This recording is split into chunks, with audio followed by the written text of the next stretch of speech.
Greetings, and welcome to Tech Talks with Tim, the technology podcast that covers all things technology in the state of Nevada. Our intro might have sounded a bit different for you today as our first two episodes, as we're rolling out a new song provided by one of our very own here at GTO.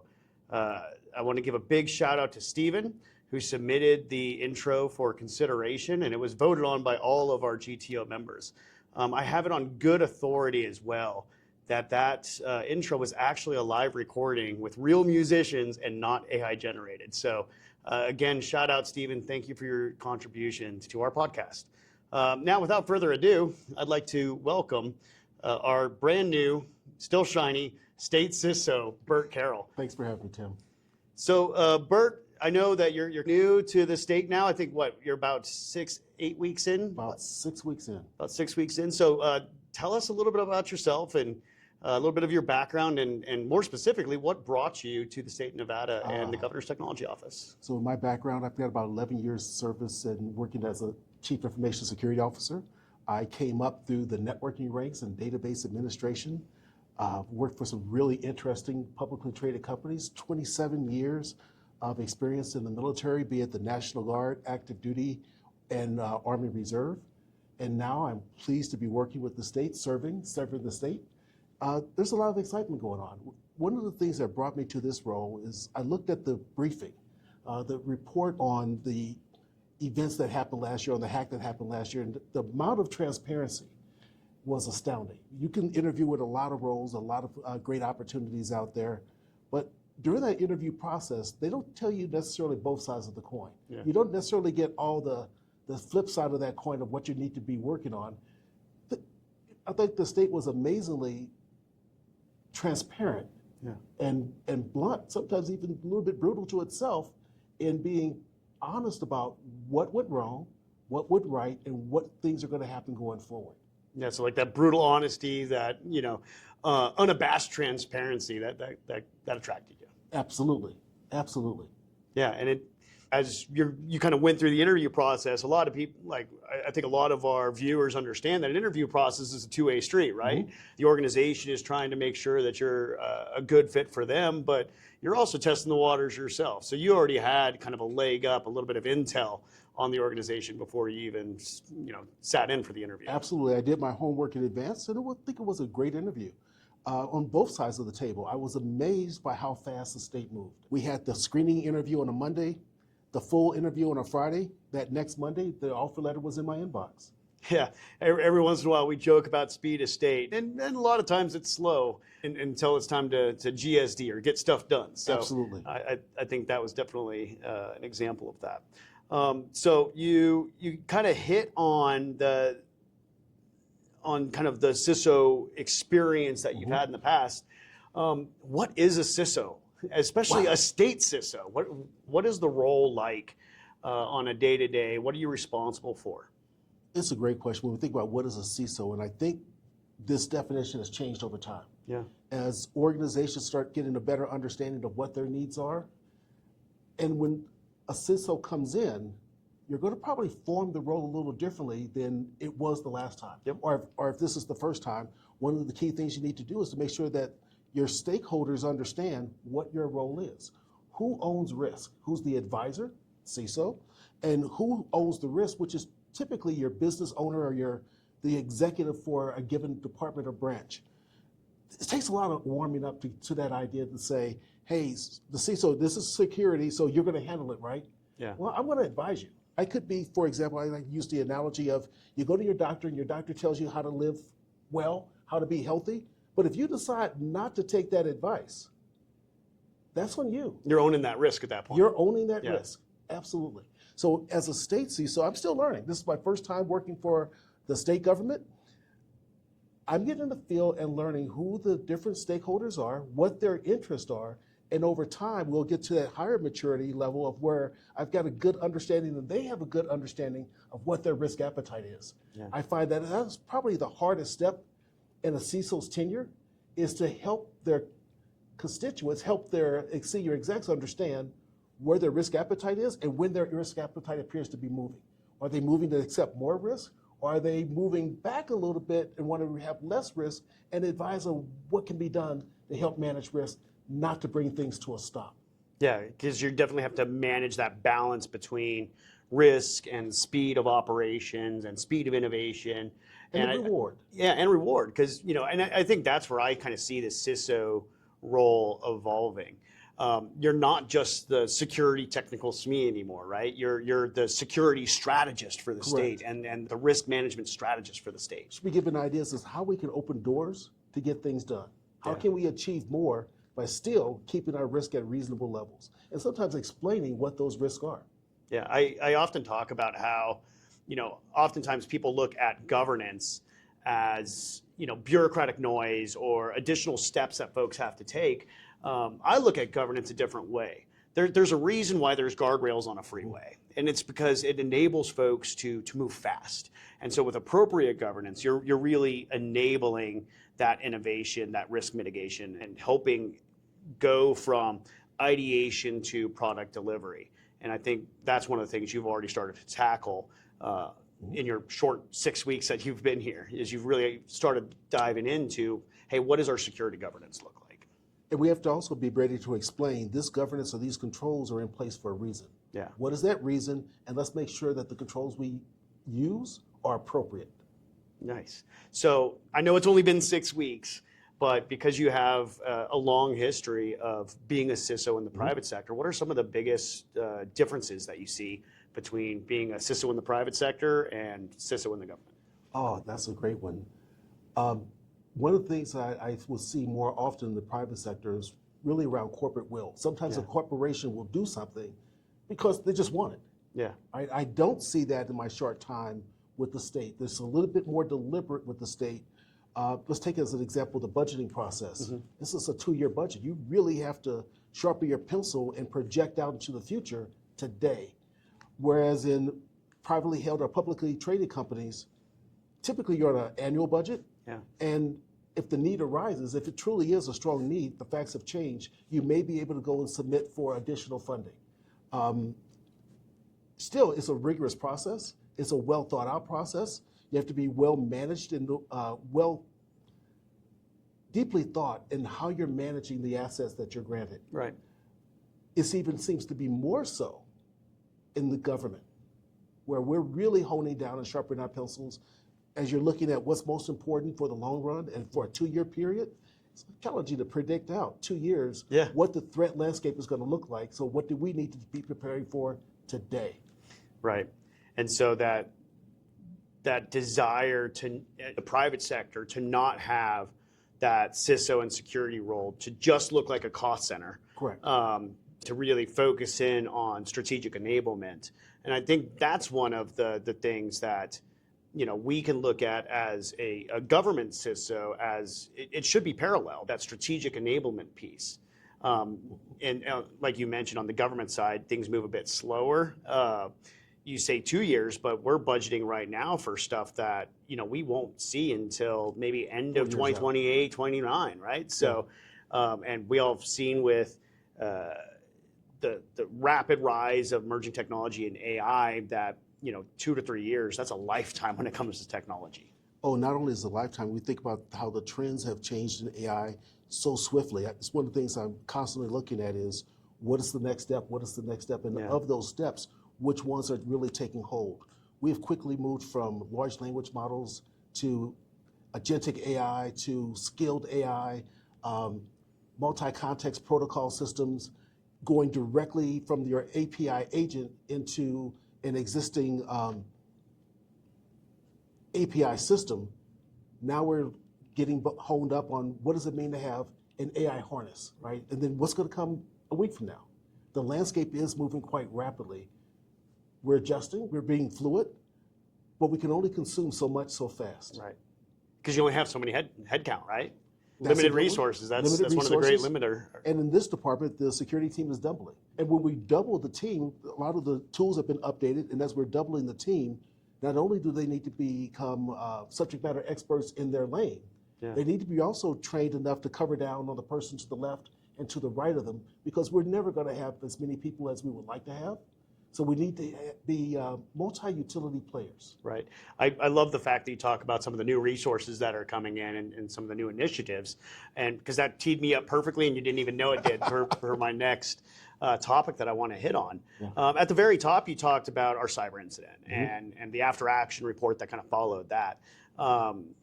As a result of all of that, we had a special session where we had AB1 get passed, and part of AB1.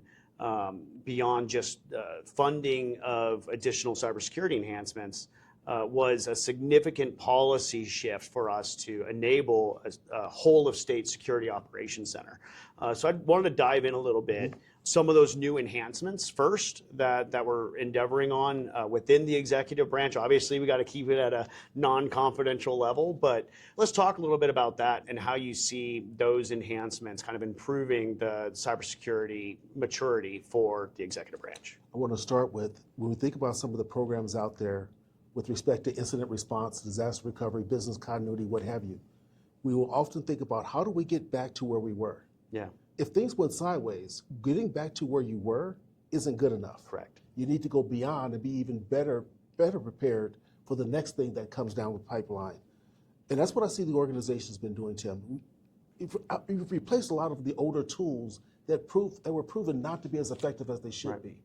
We've been growing the staff and not just putting bodies in seats, but helping train them and mature them. That's one of the things that I'm currently working on is, what is the long-range training plan for each of my security staff members? Right. We are building up that and really making us stretch and think beyond what do I need to do this year to where do I want to be longer term, and what skills are needed so that when those opportunities open up, the existing staff will be competitive. Yeah. Just continue to march to the whole of state SOC. I think it was a wise move not just to recover the executive branch, but to take these lessons learned and how do we do a better job supporting the entire state? And by the entire state, it's not only the state government, we're really looking at the counties, the cities, the tribes, the educational organizations. Or they too have an opportunity to benefit from the lessons learned from the executive branch. Because if we haven't really spread that wealth, spread that knowledge and make it actionable, then we really haven't learned. And I haven't really heard of very many governmental organizations that say that they have enough resources. No, and so if everybody's kind of trying to go out and solve all these big problems all by themselves, I don't think that's good for the state. I think that creates a lot of duplication of efforts, duplication of spend, and a lot of confusion at the end of the day. And I don't think we're getting the actionable intelligence that we need in order to fully defend our governmental organizations across the state. I think it would create a bunch of silos and pockets. Yep. And some of those pockets and silos may become very excellent, but when we're thinking about not every state organization or every section of the state has the same resources as some of the others, Right. We can't have haves and have-nots.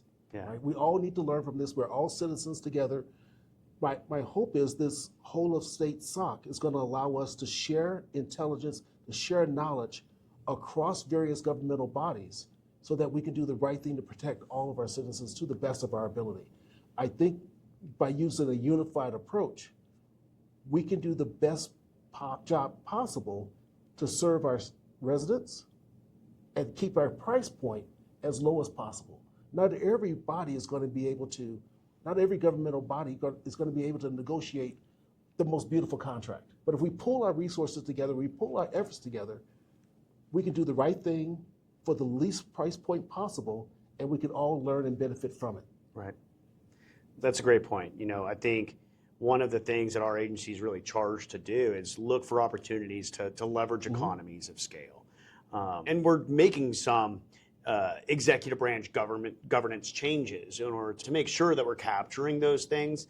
And so to double down on some of the governance and procurement changes, one of the things that we did as a policy initiative is we've introduced the requirement of GovRAMP for our cloud providers. So let's dive into that a little bit and talk about, how do you see bringing in GovRAMP as a value add for securing our third-party vendor resources? I think this is a huge opportunity. When I look at the work that I've done with third-party risk in the past, it is often a necessary evil. Yeah. No one understands it, nobody likes it, and everyone wants to go real fast.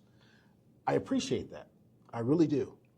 But we need to also do our due diligence, and by using the GovRAMP approach, we can make sure that potential vendors who are going to have access to the citizens' confidential information, that they've been pre-vetted, Yeah. right? I've been through this process a number of times in different organizations and I've seen different models, but they often start with, hey, here's a survey. You send the survey out, your third party doesn't understand the questions, you get a bunch of answers back, and you don't understand what you received. Right. The stakeholder or the executive who's trying to move forward in this contract is challenging, saying, hey, are these even the right questions to ask? Well, give them another chance, give them another questionnaire. This is a better approach. Yeah. This is a much better approach in which we have a standardized process. It's not just questions that we made up, and there are some standardized questions out there, but a standardized process to say, if you have the wherewithal to support a government body, let's have you demonstrate that up front. Right. And now that you've been pre-vetted, the decisions on our side is quick, fast, and easy. We can move forward. Yeah. This will also give us the opportunity for some continuous oversight. And from the side of the business, this is a great opportunity. Reduce the number of questionnaires you have to fill out. Yep. Reduce the number of audits that customers may be applying to you to make sure that individually they've all done their due diligence. What if we do our due diligence together to a common standard? Right. And I think at this point, last I checked, there's over 30 states now that have some GovRAMP requirement when it comes to procurement. So it does feel like it's starting to become a national standard when it comes to third-party risk. Such. It is quickly becoming the national bar, and I think this is not only good for the governmental bodies that are going to market, but it's good for the market itself to say, rather than everyone have their own special approach or their own special verbiage for audits, for screening, let's get to one common screen. Yeah. And use this as a standard to move forward. And it's already based off of a well-defined national standard. It's based off of NIST 800.53. So all this information is already out there. Correct. We already know effectively what the test looks like before we take it. And it's been proven. Yep. It is a proven methodology of doing your due diligence to vet your vendors. Yeah, absolutely. You know, I often use the anecdote that, you know, if you pass off a security questionnaire to a salesperson and they've got $1 million contract on the line, of course they're going to say that they're secure. One of the things that GovRAMP does is it brings in a third party to kind of inspect what we expect. Some validation. Yeah, absolutely. One of the skills in my background is that of an auditor. When an auditor is looking at this assessment, when they're looking at this questionnaire, one of the first things they're going to ask is, how much did you validate? Yep. How do you know that these answers are the appropriate answers? Well, with this program, it's built in. Yeah, absolutely. No, I'm a big fan. I was happy to bring in GovRAMP, and we've had great conversations on what our implementation is going to look like. We're actually looking like we're going to be one of the fastest implementations of a state that GovRAMP's had. So I'm looking forward to getting it done. And so another big project that we got going on right now to increase the security within the executive branch is actually one kind of centered around physical security. And that I know that's taken up a significant amount of your cycle so far. So let's kind of dive into that and like why is it important to really focus on physical security and upgrading that? First, I want to say this is a great opportunity for me. Typically, CISOs do not get so deep into physical security. Yeah. I have some experience in physical security, especially from my military background. So this is a great opportunity to refresh some of those thoughts. So we are updating the badge readers for buildings across the state, facilities across the state, as well as updating the television systems or the camera systems that we have helping to protect our visitors, our work staff. This is a big challenge. This is the heavy lift, as we call it. There's a lot of facilities and a lot of input that we have to take into a consideration from our stakeholders. Every agency has a role to play in this. Every facility has an opportunity to modernize the equipment that we're using. We think about these badge readers much like infrastructure in a factory. You put it out there, of course it's going to last forever. No, it doesn't. Yeah, right? exactly. The facts change. There's equipment depreciation. wears, it's depreciated, and the technology has sometimes moved on. The technology decisions that we made years ago may have been the right decisions at that time, Yeah. but now we have to ask ourselves, is it the right tech moving forward? And as we refresh, we've done these evaluations, we get input from others, we also have to make sure that we demonstrate to our audience that we're listening to them, and we took their needs into account as well. Right. As we have these discussions, one of the challenges are sometimes their needs change, Yeah. or sometimes they may realize they have a need that they didn't realize when they were first speccing things out. So we are moving along, we are moving forward, we are getting the technology for this physical controls updated. And as we do this on the technology side as well as the physical side, we're getting a better view as to how people are working, right? What doors do they need to enter? What do we have the right cameras? How do we make our security, our physical security, and our logical security work together? As we've updated the tools that are watching the logical security, we're seeing more about how do our people work? Are they exhibiting behaviors which are risky? Now, how can we advise them to get their job done, but not have as much risk as they get their job done? Yeah, I know it's a big, heavy lift, and just the efforts that we've just talked about in our short time today, you definitely have your hands full. So I know it's probably not the easiest question. What comes next? Wow. One of the things I'm working on right now is the security plan for the next year. Yeah. Getting the tribe together, all the security folks talking about managing risk. Are we measuring our risk, and are we managing that risk? Probably the hardest part I'm looking at next is, are we communicating to our executive leaders? Do they understand what risks that have been assumed? And when the new executives come in, are we communicating to them what did they inherit? Yeah. No, and so I know, we've got a security scorecard initiative moving forward. I know we're looking at, you talked earlier about, training up your team and making sure that they have a path. And I know one of our initiatives that we're looking at GTO-wide is being able to be a center of excellence when it comes to technology training and upskilling for the entire executive branch, right? For all of the IT positions across.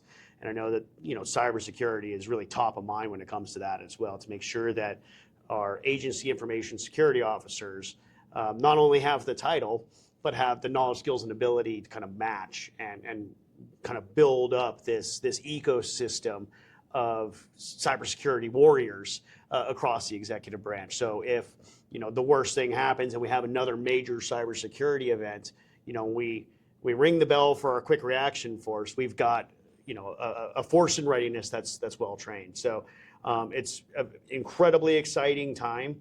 I think you joined us at the right time because it was after the major cybersecurity event, and now with all the enhancements and motivation behind all of that, I could imagine it's a CISO's dream to kind of come into this and be able to get so much stuff done. I think we are about at time, so I'd love to thank you so much for having this conversation. Thank you so much for joining our team and being on this journey with us to help better secure the state of Nevada. You've been a breath of fresh air for us. Thank you for helping with the security program overall and making sure that everybody understands it's not just Bert, it's all of us. It's a team effort, right? Absolutely. Cybersecurity's always been a team sport, and I think that emphasis is definitely there. Thank you. All right, so thanks, Bert. All right, guys. So thank you for joining us on yet another episode of Tech Talks with Tim. On our next episode, I want to give a little bit of a spoiler. We're going to be taking a bit of a deeper dive into how the state of Nevada is looking at emerging technologies such as generative AI and agentic AI. And I think we're going to have our very own Chief Communications and Policy Officer on to talk about his work with updating the state AI policy. So thank you again, and we'll talk again soon.